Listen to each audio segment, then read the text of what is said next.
இப்போ ஒரு மணமகனுக்கும் ஒரு மணப்பொண்ணுக்கும் நாம் திருமணம் ஃபிக்ஸ் பண்ணுறோம், சரியா? இப்போ அதுங்களே பண்ணிக்குது, அதை விட்டுருங்க. நம்ம பண்ணி வைக்கிறத பற்றி மட்டும் பேசுவோம், சரியா? சிலாலாம் இருக்கான், பண்ணி வச்சாலே ஆட்சியில் நான் செத்தே போவேங்கிறான். அவனுக்கு தெரியாது பண்ணத்தான் சாவான். அவன் பாட்டு வந்து சரி விடுங்க, அவனை விட்டுருங்க, சபைக்குள்ளே அதெல்லாம் நாட் அலவுட், கவனிச்சுக்கொள்ளுங்க. இப்போ நாம் பண்ணி வைக்கிறோம், என்கேஜ்மெண்ட் அப்படின்னு ஒன்று பண்ணிடுவோம். எதுக்காக அப்படின்னு கேட்டால், ஒரு 3 மாதம் டைம் எடுத்துப்பாங்க ரெண்டு வீட்டாரும். எதுக்கு டைம் எடுத்துப்பாங்க தெரியுமா? இந்த கல்யாணத்துக்கு என்ன பண்ணுவாங்க? ஆயத்தம் பண்ணுவாங்க. ரெண்டு வீட்டாரும் ஆயத்தம் பண்ணுவாங்க, பொண்ணு வீடும் மாப்பிள்ளை வீடும் ட்ரெஸ் வாங்கிறதுக்கு, அது இதுக்குன்னு. இந்த 3 மாதமும் பொண்ணு மாப்பிள்ளையும் என்ன பண்ணுவாங்க? வீட்டார் ஆயத்தப்படுறாங்க, ரைட் இருக்கட்டும். பொண்ணு மாப்பிள்ளை என்ன பண்ணுவாங்க? இப்போ என்ன பண்ணுவாங்க? செல்ஃபோனில் பேசுவாங்க. எவ்வளோ கரெக்டாக இருக்கு பாருங்க, இல்லை? செல்ஃபோனில் பேசுவாங்க. அவன் என்கேஜ்மெண்ட்டுக்கு இந்த தட்டு வைப்பாங்க, சீருன்னு ஒன்று, அதில் அவன் ஒரு செல்ஃபோன் வச்சிடறான். இப்போ அவன் எவ்வளோ அறிவாளி பாருங்க. அவனே கார்டு வாங்கி ஆக்டிவேட் பண்ணி வச்சிடறான். ஏன்னா இதுகிட்ட நம்பர் கேட்டால் அவங்க வீட்டில் வாங்குறது கஷ்டம், அதனால வச்சு கொடுத்துட்றான். என்கேஜ்மெண்ட் முடிஞ்சு 10 மணிக்கு நைட்டு அடிக்குது கிருன்னு. இல்லை, ரொம்ப அட்வான்ஸ்ட் ஆகிட்டாங்க. அவ்வளோதான். இந்த 3 மாதம் ரெண்டு பேரும் என்ன பண்ணுறாங்க? பேசுகிறாங்க பேசுகிறாங்க பேசுகிறாங்க, பேசிக்கிட்டே இருக்காங்க. ஃபோனு சூடாகி, காது சூடாகி, மண்டை சூடாகி, கடைசியாக ஃபோன் சொல்லுது, உயிர் போகுது, வச்சிடறாடே, பேட்டரி சார்ஜ் முடிவடைய போகிறது. வெப்பான்னு நினைக்கிறீங்களா? இரு சார்ஜ் போட்டு உன்னை கூப்பிடுறேன் அப்படின்ட்டு கூப்பிட்றான். காலையில் 4 மணி வரைக்கும் பேசுகிறான். அவனை கூப்பிட்டு கேளுங்களேன், என்னடா பேசினேன் அப்படின்னு. அவன் சொல்கிறான், சும்மா தான். 4 மணி நேரம் பேசிட்டு என்ன சொல்கிறான்? சும்மா தான். இப்போ பாருங்க, பாஸ்டர் இருக்கார், நான் இருக்கேன். ஞாயிற்றுக்கிழமை ஆராதனைக்கு செய்தி கொடுக்கணும்னா முந்தின நாளே ப்ரிப்பேர் பண்ணணும். 3 பாயிண்ட்டு 4 பாயிண்ட்டு 7 பாயிண்ட்டுன்னு இருக்கு. எல்லாத்தையும் ப்ரிப்பேர் பண்ணி கொண்டு வந்து ப்ரெசன்டேஷன் பண்ணி உங்களுக்கு முடிக்கிறதுக்கு 7 பாயிண்ட்டையும் 1 மணி நேரத்துக்கு மேலே பேச முடியல. மிஞ்சி போச்சுன்னா 1.5 மணி நேரம் 7 பாயிண்ட் ப்ரிப்பேர் பண்ணிட்டு வந்தாலே. அவன் சும்மாவே 4 மணி நேரம் பேசியிருக்கான் பாருங்க. இதில் யார் நல்ல பிரசங்கியாரு? அப்படி பேசுகிறான். ஃபோன் பேசும்போது கேட்குறான், ஆரம்பிக்கும் போது சாப்பிட்டியா, 1 மணி நேரம் கழிச்சு திருப்பி கேட்குறான், சாப்பிட்டியா. எங்க நடுவில் ஃபோனை வச்சு சாப்பிடவா போச்சு? ஒருத்தன் கேட்டான், இதெல்லாம் உங்களுக்கு எப்படி தெரியும் அப்படின்னா. நான் சொன்னேன், எப்பா எனக்கு கல்யாணம் ஆகும்போது செல்ஃபோனே இல்லை. என்ன கல்யாணத்தில் என்ன கிடையாது? அந்த காலத்தில் செல்ஃபோனே கிடையாது. அப்போல்லாம் வந்து இந்த 1 ரூபா போட்டு பேசுகிற காயின் தான். எனக்கு கல்யாணம் பண்ணி வச்ச புண்ணியவானுக்கு ஃபோன் இல்லாத வீடு, பக்கத்து வீட்டில் தான் ஃபோன் இருந்துச்சு. எங்கள் வீட்டில் சொன்னாங்க, வேணா பேசி பாராப்பான்னாங்க. முதல் தடவை ஃபோன் பண்ணேன், அந்த வீட்டுக்காரர் ஒருத்தர் ஃபோன் எடுத்தார். ஹலோ அப்படின்னாரு. குரலை கேட்டோன்னே வச்சுப்பேன். சரி இருக்கட்டும், பேர் அப்புறம் பேசிக்கலாம், இங்கே நம்ம வீட்டுக்கு தான் வரப்போகுது. எதுக்கு சொல்கிறேன்? இவ்வளோ பேசுகிறாங்கல்ல, ஒரு நாள் ஃபோன் வராட்டி என்ன ஆகும்? ஒரு நாள் ஃபோன் வரல என்ன ஆகும்? நீங்கள் பாருங்கள், அது ஒரு பக்கம் அப்படியே வனாந்தரத்தில் என் நேசரை காணவில்லை அப்படின்னு அதை அப்படியே பார்த்துட்டு மேலே உட்காந்துருக்கான். இவனை பாருங்க, ஆகார் வனாந்தரத்தில் அலைந்து திரிந்தாள்ன்ற மாதிரி இவன் ஒரு பக்கம் இப்படியே உட்காந்துருப்பான். என்னடாச்சு? ஒன்றும் இல்லை, சும்மா தான். என்னடாச்சு? ஒன்றும் இல்லை. அப்படியே அவனுக்கு அப்படியே உலகமே வெறுத்து போய் அப்படியே உட்காந்துருப்பான். திடீர்னு டங்குன்னு ஒரு மெசேஜ் வரும், ஒரு சவுண்டு. அவன் முகத்தை நீங்கள் பார்க்கணுமே. நெடுநாள் காத்திருத்தல் இருதயத்தை இழைக்க பண்ணும், விரும்பினது வரும்போது ஜீவ விருட்சம் போல் இருக்கும்னு ஓடி போய் அந்த மெசேஜ் அப்படி எடுப்பான் பாருங்க. ஒன்றும் இருக்காது, ஹாய். அப்பா சரி, இது எதுக்கு சொன்னது காரணம் இருக்கு. 2 பேருக்கு இன்னும் கல்யாணம் ஆகலை, என்கேஜ்மெண்ட் தான் ஃபிக்ஸ் ஆகிருக்கு, கல்யாணம் ஆகலை, குடும்ப வாழ்க்கை தொடங்கலை, எதுவுமே செய்யலை. ஆனால் ஒருத்தரை பற்றின எண்ணம் இன்னொருத்தருக்கும், அவர்களை பற்றின எண்ணம் அவங்களுக்கும், 2 பேருக்கும் 24 மணி நேரம் ஓடிக்கிட்டே இருக்கு. எப்போ ஃபோன் வரும், எப்போ பார்க்கலாம், எப்போ கல்யாணம் நடக்கும், பிளானிங், அந்த எண்ணங்கள் ஓடிக்கிட்டே இருக்கும். எவ்வளவு வேலை பார்த்தாலும் சரி, அதுக்கு நடுவில் அந்த மைண்டு ஓடிக்கிட்டே இருக்கும். இதற்கு பேர் தான் சஞ்சரித்தல். தூரத்தில் இருந்தாலும், பார்க்காவிட்டாலும், பேசாவிட்டாலும் சிந்தனை 24 மணி நேரம் அவங்க மேலே இருக்கும். நம்முடைய மணவாளனாகிய இயேசு மணவாட்டியாகிய சபையை நிச்சயம் பண்ணி விட்டு தூர தேசத்துக்கு போயிருக்கிறார். அவருக்கு 24 மணி நேரம் நம்மேல் சிந்தனை ஓடிக்கொண்டே இருக்கிறது. அவர் நம்மை விட்டு விலகுவதும் இல்லை, கைவிடுவதும் இல்லை. இதே எண்ணம் உங்களுக்கு தேவன் மேல இருந்தால் அதற்கு பேர் தான் தேவனோடு கூட சஞ்சரித்தல். என்ன வேலை பார்த்துக்கிட்டு இருந்தாலும் கர்த்தர் மேல ஒரு எண்ணம் ஓடிட்டே இருக்கணும். ஒரு சிந்தனை, ஒரு துதி, ஒரு ஸ்தோத்திரம், ஒரு பாட்டு, கர்த்தருக்குன்னு ஒரு இடம் இருந்துகிட்டே இருக்கணும். இன்னைக்கு நம்ம அப்படி இடம் கொடுத்துருக்குறோமா?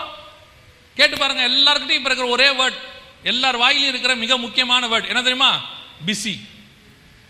கேட்டு பாருங்க, ரொம்ப பிஸி. அந்த அம்மாவை கேட்டாலும் சொல்லுது பிஸி, இந்த ஐயாவை கேட்டாலும் சொல்றாரு பிஸி. காலையில் அப்படி அந்த அவங்க சொல்ற வேலை எனக்கு அதுக்கு ரொம்ப ஆச்சரியமா இருக்கு. எங்க நம்ம தாத்தா பாட்டி அம்மாக்கெல்லாம் 6 குழந்தை 8 குழந்தை இருக்கும் வீட்டில். அன்னைக்கு நார்மலே 5 தான் மினிமமே. 5 குழந்தை காலைல எழுந்துச்சு குளிப்பாட்டி ரெடி பண்ணி ஸ்கூலுக்கு அனுப்பின பாட்டியெல்லாம் இருக்கு. இப்போ வீட்டில் 2 மேக்சிமம், மினிமம் 1. இந்த 1 கிளப்புறதுக்குள்ள இந்த அம்மா படுற அவஸ்தை இருக்குல்ல, பார்த்துருக்கீங்களா? சில நேரத்தில் நான் பார்ப்பேன், நீ தேவனோட சஞ்சரிக்கிறேன்னு அந்த அம்மாவை கேட்டால் அடிக்கும் நம்மள. காலையில் எழுந்திருச்சு 5 மணிக்கு அந்த அம்மா பண்ணுற ஒரே ஜம்பம் அந்த கொண்ட முடவை பண்ணோம், சோத்திர ஆண்டவரே. அது பண்ணும்போதே பாலை வைக்கணுன்ற முடிவு வந்துடும். பாலை சுட வச்சு அதை பண்ணி ரெடி பண்ணி இப்படி இங்கே ஓடி அங்கே ஓடி, இதுக்கு நடுவில் வேற மிக்சிக்கு வேற ஜோம் பண்ணிட்டு இருப்பாங்க இப்படி கையை வச்சு இல்லையா, தேங்காய் அரைச்சி அந்த பையனை ஸ்கூலுக்கு ஏற்றி, லாக்டவுனில் வேற முடிஞ்சிருச்சு, இப்போ ஸ்கூலுக்கு ஏற்றி அனுப்புறதுக்குள்ள பார்த்தீங்கன்னா அதுக்கு பேர் நைட்டி தான், பகல் ஃபுல்லாக போட்டிருக்கோம். அந்த அம்மா இங்கே ஓடி அங்கே ஓடி எல்லாம் பண்ணி, அந்த அம்மாவுக்கு எப்போ ரொம்ப கோவம் வரும் தெரியுமா? அதுக்கு நடுவில் ஒரு ஆள் உட்காந்து பேப்பர் படிச்சுட்டு இருப்பார் அந்த வீட்டில், அப்படியே பார்த்துனே இருக்கும். இப்போ அந்த ஆளை திட்டவும் முடியாதா, பையனை சேர்த்து சொல்லும், நீ எல்லாம் உருப்படவே மாட்டடா அப்படிங்கும். அது பையனை சொல்றதா நம்மளை சொல்றதான்னு தெரியாது. அவ்வளோ கஷ்டப்பட்டு அந்த அம்மா ஓடிக்கிட்டு இருக்கும்போது அந்த அம்மாவை நிறுத்தி, நீங்கள் இப்பொழுது தேவனோட சஞ்சரித்து கொண்டு இருக்கிறீர்களா? இப்போ அந்த அம்மா என்ன சொல்லணும்னு நினைக்கிறீங்க? மரியாதையாக போயிரு. இன்னைக்கு நம்ம சொல்றா தானே பயங்கர பிஸி. ஐயாமார்கள் என்ன, நீங்க பாருங்க, இந்த டிராஃபிக்ல நம்பரை போட்டு விட்டான், இப்போ 25, 24, 23, அது குறைய குறைய இவருக்கு ஏறுது. 5, 4, 3 பைக்கு முன்னாடி போயிட்டே இருக்கு. அந்த 2 வரும்போது அவருக்கு முன்னாடி போய் நின்று கேளுங்க, நீங்கள் தேவனோடு கூட இப்பொழுது சஞ்சரித்து கொண்டு இருக்கிறீர்களா? ஏற்றி விட்டு போயிடுவான். ஏன்னா இன்னைக்கு நம்ம சொல்றது ரொம்ப பிஸி, நாங்கள் ரொம்ப பிஸி, எங்களுக்கு டைமே இல்லை. என்ன பிஸி? நான் தான் யோசிச்சு பார்த்தேன். பைபிளில் ஒருத்தர் இருக்கான் தாவீதுன்னு, ஒரு நாட்டுக்கே ராஜாங்க. அவன் ஒரு நாட்டுக்கு ராஜா. யோசிச்சு பாருங்க, ஒரு நாட்டுக்கு ராஜா வந்தால் எவ்வளோ அட்மினிஸ்ட்ரேஷன் பண்ணணும். அவன் காலம் யுத்த காலம்னு பைபிள் சொல்லுது. யுத்தம் பண்ணிக்கிட்டே இருந்தானாமா, அவ்வளோ சண்டை, அட்மினிஸ்ட்ரேஷன் பார்க்கணும். அதில் வேற 3 வருஷம் பஞ்சம் வேற அவனுக்கு, பஞ்சத்தில் வேற ஜனங்களுக்கு சாப்பாடு கொடுத்துருக்குறான். இவ்வளோ ஒரு பிஸியான ராஜா அவன். 10ஆவதுக்கு 8 மனைவி அவனுக்கு. எத்தனை மனைவி? 8 மனைவி. நம்மளாம் 1 வச்சுக்கிட்டே அவஸ்தைப்பட்டு இருக்கோம் இல்லையா? கல்யாணம் பண்ணி முடிச்சு நீங்க பாருங்க, கல்யாணம் பண்ணி முடிச்சோன்னா சாமியார் மாதிரி இருக்கான். நான் கல்யாணம் பண்ணுறதுக்கு முன்னாடி பைக்கில் போவேன், யாராவது திடீர்னு வந்து விழுவாங்க உள்ள பொத்துன்னு. ஓ உங்களுக்கு அறிவு இல்லையா அப்படிம்பேன். இப்படியே நான் பார்ப்பாரு, என்ன இப்படி பார்க்குறீங்கன்னா கம்முன்னு இருப்பார். சரி போங்க போயிடுவார். நான் யோசிப்பேன், ஏன் இந்த ஆள் இப்படி இருக்கான்? நம்ம திட்டுறோம் கம்முன்னு போகிறானே, எனக்கு காரணமே புரியல. எனக்கு கல்யாணம் ஆச்சு, அப்போதான் எனக்கு அந்த காரணம் புரிஞ்சிச்சு. இந்த சகோதரிகள்கிட்ட ஒரு நல்ல குணம் இருக்கு, வீட்டில் இருக்கிற வரைக்கும் எதையும் சொல்லாது. கிளம்பி அப்படி வாசலில் வரும்போது மாவு மறந்துடாதீங்க, பிள்ளைக்கு நாளைக்கு ஃபீஸ் கட்டணும் மறந்துடாதீங்க, வரும்போது பிரெட் வாங்கணும் மறந்துடாதீங்க, அப்படியே அந்த கடையில் மளிகை சாமான் இந்த மறந்துடாதீங்க மட்டும் நம்ம காதில் கேட்டுக்கிட்டே இருக்குமா, பைக் ஓடிக்கிட்டே இருக்கும். எங்கேயாவது மோதன பிறகுதான் நமக்கே எங்கே வந்தோம் நம்ம. அதுக்கப்புறம் நானும் கல்யாணம் ஆயிடுச்சா, எங்கேயாவது மோதுவேன், அவரும் மோதுவார். அப்படியே 2 பேரும் ஒருத்தர் பார்ப்போம். லாபானும் யாக்கோபும் பெயர் சபாவிலே சமாதானமாய் பிரிந்தார்கள்ன்ற மாதிரி. சரி போங்க உங்க பிரச்சனை தான், நமக்கு 2 பேரும் போங்க அட்டு வந்துடும். ஒரு கல்யாணத்துக்கு அவன் சாமியார் மாதிரி இருக்கான் பாருங்க. அவன் நீங்க கல்யாணம் பண்ணவனெல்லாம் கேட்டு பாருங்க, பாதி பிரசங்கியார் மாதிரி இருக்கான். அவன் எவ்வளோ அட்வைஸ் பண்றான், வேணாம் சொன்னா கேளு. பத்திரிக்கை வைக்க போறவங்க சொல்றான், கடைசி சான்ஸ் யோசிச்சு பாரு. அவ்வளோ 8 கல்யாணம், 10ஆவதுக்கு கிட்டத்தட்ட 13 பசங்க. அதில் பாதிக்கு மேலே அவனுக்கு பிரச்சனையான பசங்க. ஒன்று அப்சலோமு, இன்னும் அத்தோனியா, ஒன்று ஹேண்டிகேப், ஃபிசிக்கலி சேலஞ்சு. இவ்வளத்தையும் வச்சுக்கிட்டு தாவீது சொல்றான், கர்த்தரை நான் எப்பொழுதும் எனக்கு முன்பாக வைத்திருக்கிறேன். இவ்வளவுக்கு நடுவுல தாவீது சொல்ற வார்த்தை, I have a place for a God always in front of me. ஏன் உன்னாலையும் என்னாலையும் கொடுக்க முடியாது? ஒரு ராஜா, அவ்வளவு பிஸி பர்சன், 8 திருமணம், 13 பிள்ளை, அதுல ஒரு பிசிக்கலி சேலஞ்சு பிள்ளை, இவ்வளத்தையும் வச்சுக்கிட்டு அவன் சொல்றான், எப்பொழுதும் கர்த்தரை எனக்கு முன்பாக வச்சிருக்கிறேன்னு. ஒரே கல்யாணம், 2 பிள்ளை, ரொட்டீனான வாழ்க்கை. காலையில் 9 மணிக்கு போனால் சாயங்காலம் 6 மணிக்கு வர்றது. ஒன்றும் பெரிய பிஸியெல்லாம் கிடையாது. நம்ம மிஞ்சி போச்சுன்னா ஒரு பிஸ்னஸ், அந்த பிஸ்னஸ்ல சின்ன பிரச்சனை, இவ்வளோதான். தாவீது மாதிரி என்ன சண்டையா போட்டுக்கிட்டு இருக்கீங்க? போய் பாபிலோனியரோட சண்டை, பெலிசியரோட சண்டையா போட்டுக்கிட்டு இருக்கிறோம்? ஒன்றும் கிடையாது. ஒரு திருமணம், 2 பிள்ளை, ஒரு பிஸ்னஸ், அதுல கொஞ்சம் பிரச்சனை. உடனே பாருங்க, என்னால முடியாது, நான் ரொம்ப பிஸி, நான் ரொம்ப டயர்ட். நீ கர்த்தரை ஏமாத்துறீங்க. கர்த்தருக்கு தெரியும்.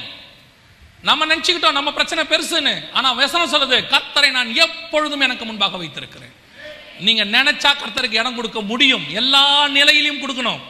எந்த நிமிஷத்திலும் ஆண்டவருக்கு ஒரு இடம் இருந்துகிட்டே இருக்கணும். நான் சொல்றேன், நீங்க அப்படி கொடுத்து பாருங்க, உன் பிரச்சனைகள் எல்லாவற்றையும் கர்த்தர் மாற்றி அமைப்பதற்கு வல்லமை உள்ளவராக இருக்கிறார். நீ எவ்வளவுக்கு எவ்வளவு தேவனோட நெருங்குறியோ அவ்வளவுக்கு பிரச்சனை ஒண்ணு விட்டு தூரமா போகும். நீ எவ்வளவுக்கு எவ்வளவு தேவனோட நெருங்குறியோ அவ்வளவுக்கு உலகம் ஒண்ணு விட்டு தூரமா போகும். கர்த்தரை எப்பொழுதும், அதான் சஞ்சரிக்கிற அனுபவம். தேவனோட சஞ்சரிக்கிறதா என்ன? இதான். சில பரிசுத்தவான்கிட்ட நான் அசிஸ்டண்டா இருந்திருக்கிறேன். இந்த ஊழியத்துக்கு வரதுக்கு முன்னாடி பேக் தூக்கிட்டு போவேன். அந்த பரிசுத்தவான்கள் நைட்ல நல்லா டயர்டா மினிஸ்ட்ரி முடிச்சுட்டு தூங்குவாங்க. உங்களுக்கு இந்த பிரசங்கம் பண்றது பார்க்கறதுக்கு கொஞ்சம் ஈஸியா தானே இருக்கு, ஜாலியா பண்றாருன்னு கேட்டு பாருங்க. ஒவ்வொரு பிரசங்கம் முடிக்கும் போதும் உடம்பு அடிச்சு போட்ட மாதிரி தூக்கம் வரும்.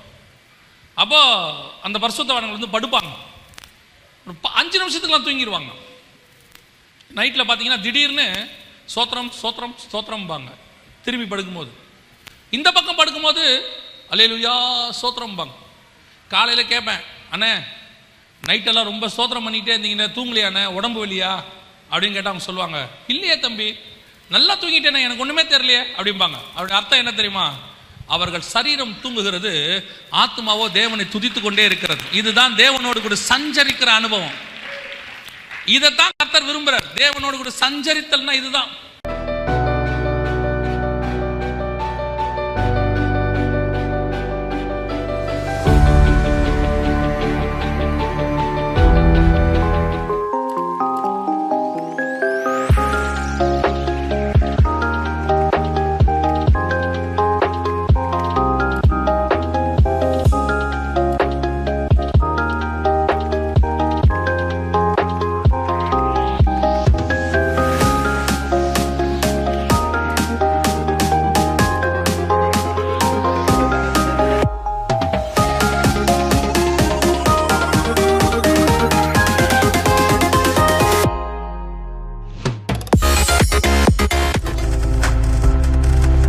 நீங்கள் பார்த்து கொண்டிருப்பது உங்கள் ஜாய் டிவி. உங்கள் துக்கம் சந்தோஷமாய் மாறும்.